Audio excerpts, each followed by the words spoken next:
IDTV మన ఉనికి మన వాణి. కాంగ్రెస్లో రాజకీయం అంటే మామూలుగా ఉండదు. అధిష్టానానికి నచ్చకుంటే సీఎం స్థానంలో ఉన్న నేతైనా, పీసీసీ చీఫ్గా ఉన్న నాయకుడైనా ఎవ్వరైనా సరే వాళ్ళ మాటకి పార్టీలో విలువ ఉండదు. ఆఖరికి ఢిల్లీకి వెళ్తే అపాయింట్మెంట్ కూడా దొరకదు. అంతహీనంగా పరిస్థితులు చేజారిపోతాయి. ప్రస్తుతం రేవంత్ రెడ్డి విషయంలో కాంగ్రెస్ అధిష్టానం వ్యవహార శైలి ఇలాగే ఉందంటూ రాజకీయ విశ్లేషకులు చెప్తున్నారు. ఆ విషయం రేవంత్ కూడా అర్థమై ఉంటుంది అంటూ అంచనా వేస్తున్నారు.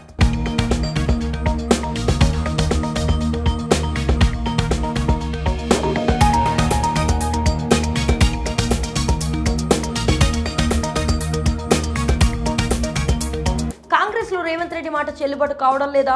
ఈ ప్రశ్నకు అవుననే సమాధానం ఇస్తున్నారు రాజకీయ విశ్లేషకులు. ఎమ్మెల్సీ ఎన్నికలకు సంబంధించి అభ్యర్థుల ఎంపికతో ఈ విషయాన్ని అధిష్టానం ఓపెన్ గానే చెప్పిందని అంతా అనుకుంటున్నారు.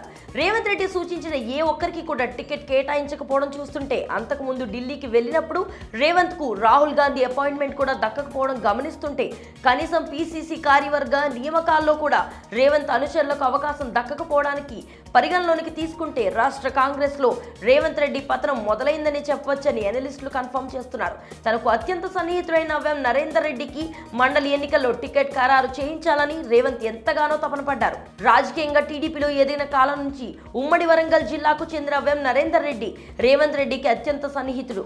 ఆ కారణంగానే రేవంత్ ముఖ్యమంత్రిగా ప్రమాణ స్వీకారం చేసిన కొన్ని రోజులకే ప్రభుత్వ సలహాదారుడిగా వ్యం నరేందర్ రెడ్డికి కీలక పదవిని అందించి గౌరవించారు. కానీ తాజా పరిణామాల ప్రకారం ఎమ్మెల్యేల కోటలో జరగనున్న ఎమ్మెల్సీ ఎన్నికలకు వ్యం నరేందర్ రెడ్డికి ఎంత ప్రయత్నించినా రేవంత్ రెడ్డి టికెట్ కన్ఫర్మ్ చేయలేకపోయారు. పైగా ఆయన సూచించిన నేతలైన అద్దంకి దయాకర్, శంకర్ నాయకులకు టికెట్లు దక్కాయి. అంతకు మించిన షాక్ ఏంటంటే, గత 15 నెలలుగా తన్ను కలవని విజయశాంతికి టికెట్ ఖరారు కావడం రేవంత్ కు మరింత షాక్ ఇచ్చిందని చెప్పొచ్చు.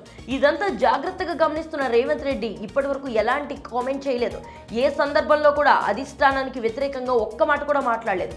కానీ రేవంత్ అనుచరులు, ఆయన అభిమానులు మాత్రం తాజా పరిణామాలపై తీవ్రంగా ఆవేదన చెందుతున్నారు.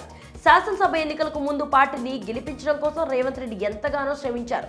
పీసీసీ అధ్యక్షుడి హోదాలో రాష్ట్రం మొత్తం పర్యటించారు. రాహుల్ గాంధీ, ప్రియాంక గాంధీలను రప్పించి బహిరంగ సభలు, రోడ్ షోలు విజయవంతం చేశారు. కేసీఆర్ హవాని తట్టుకుని మరీ బీఆర్ఎస్ పై స్పష్టమైన మెజారిటీతో పార్టీని అధికారంలోనికి తీసుకొచ్చారు. రాష్ట్ర కాంగ్రెస్ కోసం అంతగా శ్రమించిన రేవంత్ కు ఇప్పుడు ఇలాంటి పరిస్థితులు ఎదుర్కోవడంపై ఆయన అనుచర వర్గం నుంచి సహజంగానే విపరీతంగా అసంతృప్తి వ్యక్తం అవుతుంది. ఇది తెలంగాణ కాంగ్రెస్ లో ఎలాంటి పరిణామాలకు దారితీస్తుందో అని అంతా అనుకుంటున్నారు.